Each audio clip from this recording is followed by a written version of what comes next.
Hi folks, we're here today to talk about viols from perhaps a composer's point of view, which would really help me out and hopefully some other people. We're joined by the lovely Ali from Chelys, who will show you her viol. It's going to be the tenor one, is it? You've got Tenor viol, yeah. So I play tenor and also treble, the two smaller sizes of viol in the consort. But this is my tenor, who is particularly good looking. I don't know whether you can see on the camera. He's got a beautiful carved head. So he sits over my shoulder and mutters things like, "You played the wrong note, Ali," or "That should have been a B flat."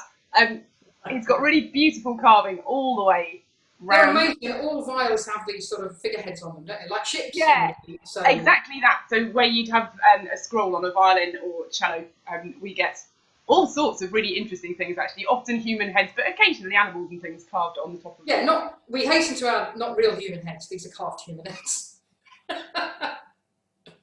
So we're talking about viols and actually the technical limitations of these instruments. Am I right, Ali, in thinking that the viols kind of play the room because you don't have much vibrato in them, so you need like quite a resonant room to play them in? Is that correct? Yeah, so they were designed essentially for domestic use. They weren't built, they were never intended to be played in massive, great concert halls. So the way that they're designed fits really nicely into a room with some kind of resonant acoustic. If you put a viol consort in the Albert Hall, it would be like putting a chorus of small insects in the Sydney Opera House. It would just disappear the second we played. But if you can find a way of making it that kind of close and intimate sound, that is the best way of featuring these instruments. That's the best experience. Yes, and a note to other composers who use samples in their software. There are some software for viols. Ben Osterhaus is one of them, and I think Cinematic makes some from viols. But what I will say, Ben Osterhaus was great because he actually got a real viol and he showed you how he did it and he played it. But these samples still come out not as beautiful as they are in real life. So they sound quite muffled, and you know, until you've experienced these things, you don't really get an idea of it. So occasionally, and the samples only go up to C.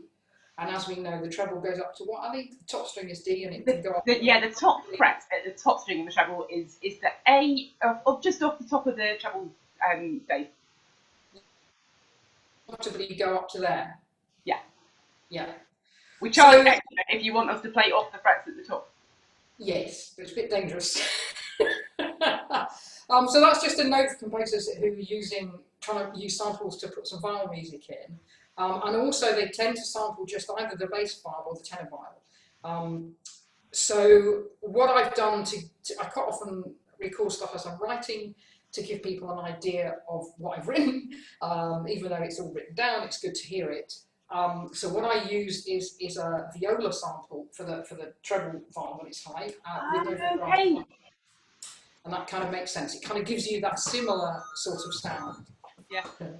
So Ali, another thing I want to talk about with limitations is tempi or tempo of pieces, really. And we touched upon this, but it is quite important. So I've written for you something in 3/8, and it's going quite fast. Excellent. Going at about quavers is 120. And I think that's fine, and I want you to play semi-quavers as a consort together, so it would sort of be like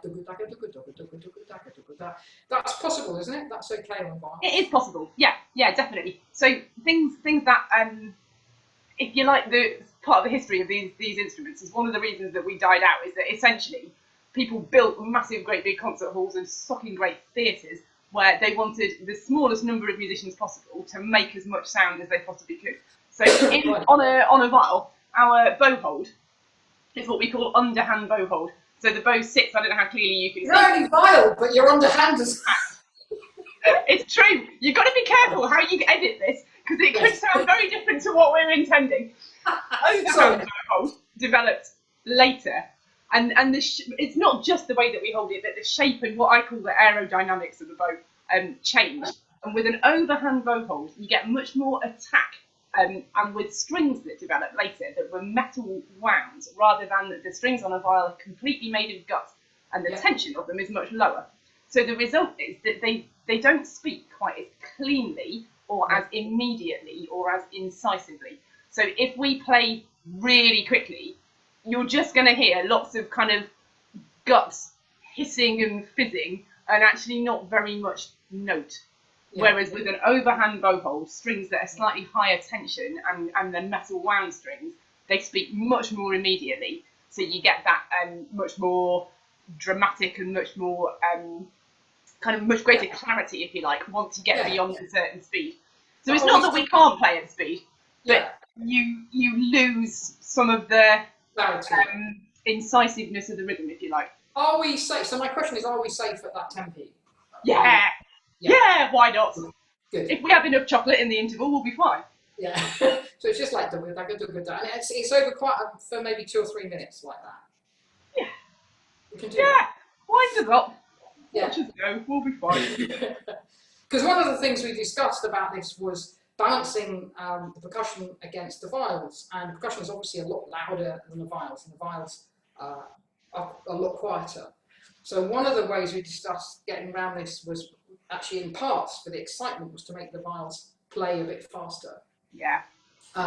So you can actually hear them coming through underneath, which is really exciting. So I just wanted to double check with you today on this video that actually that's not too fast and we're okay. Otherwise I'll have to write it all again if you don't want to. Okay, good. So I just want to try out an effect with you now, if you wouldn't mind. And it's something that I've written in, which I've called chug, which is actually like a rhythmical thing where you're chugging on the viol, but there's really no note. So it's not a horrible scratchy sound, but it's a rhythmical sound. Okay. So I don't know how you would do that. Would you mute the strings in order to do that? Would you dig in a bit more to get something without too much of the tone? I don't know. Is that something you want something with rhythm? So it'll just be rhythm. It'll be that sort of could that be? But that speed is a bit slower in this section. So this sort of rhythm, but with less note in. But with no note really, just a percussive thing. Yeah.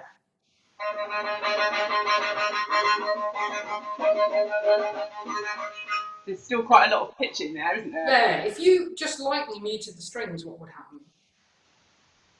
If I stopped the string that I was playing on. Just very lightly.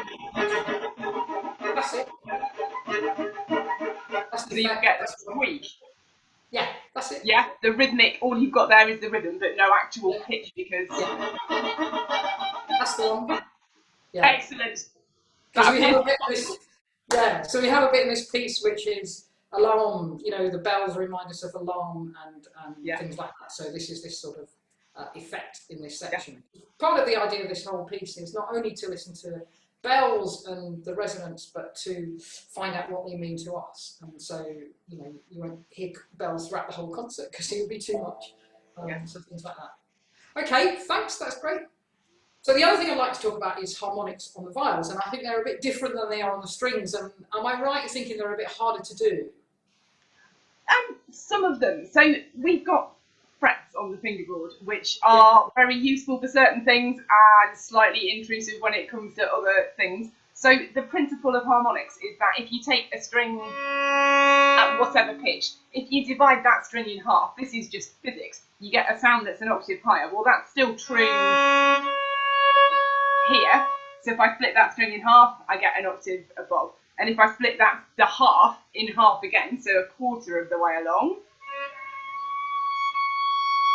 wow, you get the next octave again. So it still applies. I guess you can also on an unfretted string instrument, you can shorten your original string length by starting with a finger down and then playing a harmonic on top. And I guess that's still possible on here. But the other two, one was an open string harmonic, was it? So I started on an open string, and the first harmonic was halfway along that string to get an octave higher. And then the second one I played was a quarter. Yeah. I guess those are the best two ones on each string to do. They're the strongest sounding ones, and let's be honest, they are the easiest to find. So if you want the specific pitch, we could guarantee to find you those. If you want others that are kind of mystically somewhere approximately 7/8 of the way down the string, if you want a just kind of generic harmonic sound, we could find them all over the shop. But if you want the strongest sounding one that we could absolutely guarantee what the pitch was going to be, you'd be safer to go for those. For the sort of the string ones that resonate with the actual strings themselves. Yeah. What's next? Viol strumming and plucking. Well, strumming really I'm quite interested in, because I know the origin of the viol was somewhere around the lute family, something like that. Yeah, so we are, as you say, really clearly guitar related. We have 6 strings. We're tuned in fourths with 1/3. It's in the middle, our third, rather than between the second and third strings like you find it on a guitar. And we're fretted. So we are actually much more closely related to the lute family, the guitar family. Somebody possibly just owned a lute and owned something that you bowed, and one morning decided to try them both together. I mean, that, you know. Yeah. You. So we have got real guitar tendencies. So you can pluck and bow chords really successfully. It's a real feature of these instruments because the bridge is not quite as curved as it is on a violin or a cello. Yeah. So what's the kind of, so can you play just a few chords strumming so we can hear the resonance of that? Yeah.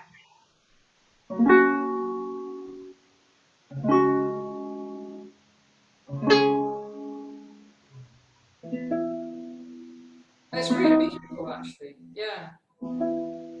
Yeah. It is like having if you have a whole consort plucking, it's like having a giant lute. Guitar.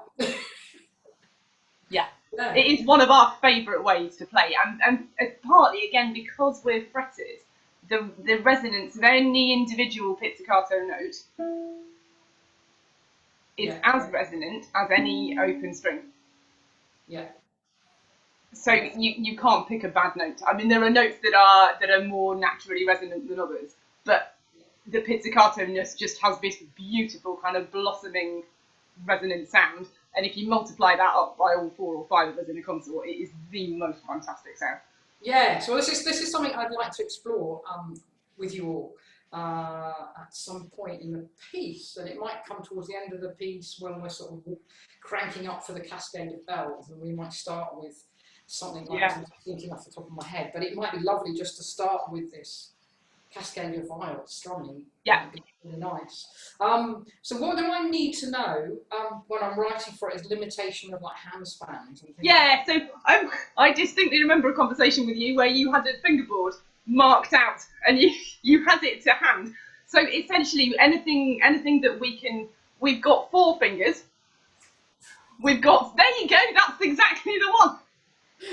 So, you know, we have 4 fingers and 6 strings. So anything that involves... You showed me this. Which way does the chord go? That way, or does it go that? Which way does it go? So you does add... You can't find on the internet. It kind of, it almost doesn't matter. So we're aiming up the fingerboard with our first... So you could actually do that to get a few? Yes. Yeah.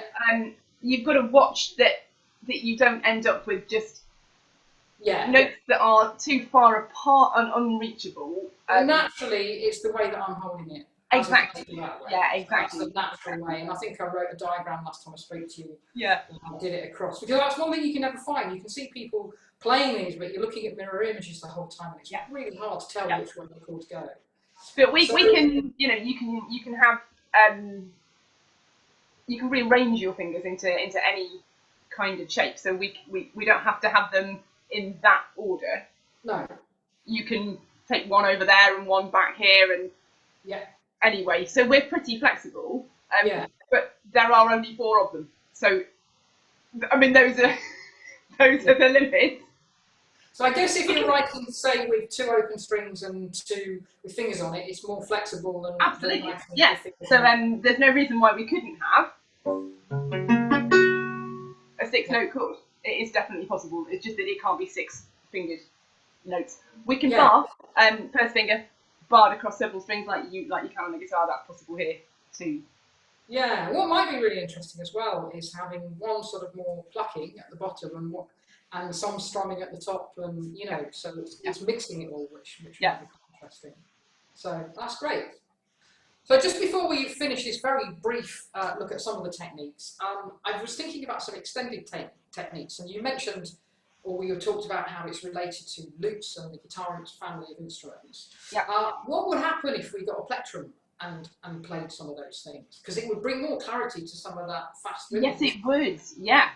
I used to have a plectrum lying around once upon a time, but I don't think I've got it. I don't see why it shouldn't. I mean, lute players would have used a quill potentially. Is that where the plectrum comes from? Could we budget for that? We could find an elegant bird and borrow some of its feathers. But yeah, so that would be something we could experiment with another time. Yeah, when we've done it, we'll post it on the video for everyone to hear. Only if I can have a peacock feather. Yes. Excellent. But I think a plectrum thing would be really interesting, because it would not only have more clarity to it, it would have a very different sound, and if I wanted to use it in a fast bit, it would give it, it would be louder as well. Yeah. Oh, exciting. Yeah. Okay.